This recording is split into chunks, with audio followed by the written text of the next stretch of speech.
Good morning students, कैसे हैं। मैं शारदा प्रसाद, आपका बायोलॉजी टीचर। आज हम चैप्टर 4 का अगला टॉपिक पढ़ेंगे जिसका नाम है साइनोबैक्टीरिया। तो चलिए टॉपिक को शुरू करते हैं। साइनोबैक्टीरिया सरल पादप हैं। इनमें मिलने वाले नील हरित वर्णक जिसको फाइकोसाइनिन के कारण ही इन्हें नील हरित शैवाल कहते हैं। इनमें लवक नहीं होते हैं। केंद्रक संरचना तथा अन्य लक्षणों में जीवाणु से समानता होने के कारण ही इन्हें साइनोबैक्टीरिया भी कहा जाता है। और वास्तव में ये क्या होते हैं? सरल पादप होते हैं।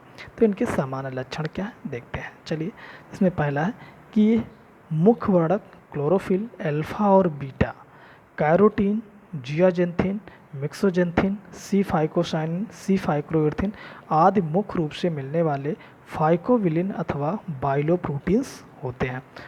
दूसरा है कि इनमें लवक नहीं पाए जाते अर्थात थाइलेकॉइड कोशिका द्रव्य में बिखरे रहते हैं।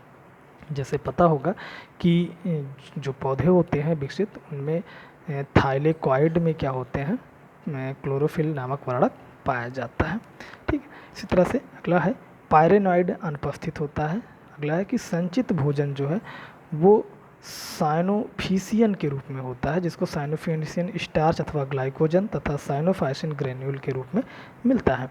इसी तरह से कशाबिकाएँ इसमें नहीं पाई जाती हैं। कोशिका भित्ति म्यूकोपॉलीपेप्टाइड की बनी होती है, जो कि क्या होता है, यहाँ पर ये प्रोटीन और कार्बोहाइड्रेट का मिक्सचर होता है। कि असूत्री कोशिका विभाजन पाया जाता है। कोशिका जो होती है वो प्रोकैरियोटिक होती है, और प्रोकैरियोटिक आप लोग समझते हैं कि इसमें सत्य केंद्रक नहीं होता है। और मुख्य रूप से ये क्या होते हैं, आलवणी जल में पाए जाते हैं। ठीक है। तो आलवणी जल का मतलब जो फ्रेश वाटर होते हैं। ठीक है। अगला है प्रकृति एवं आवास। जो साइनोबैक्टीरिया पृथ्वी के सभी भागों में पाए जाते हैं। जैसे कि पहला है आलवणी जल में, जिसको हम फ्रेश वाटर कहते हैं।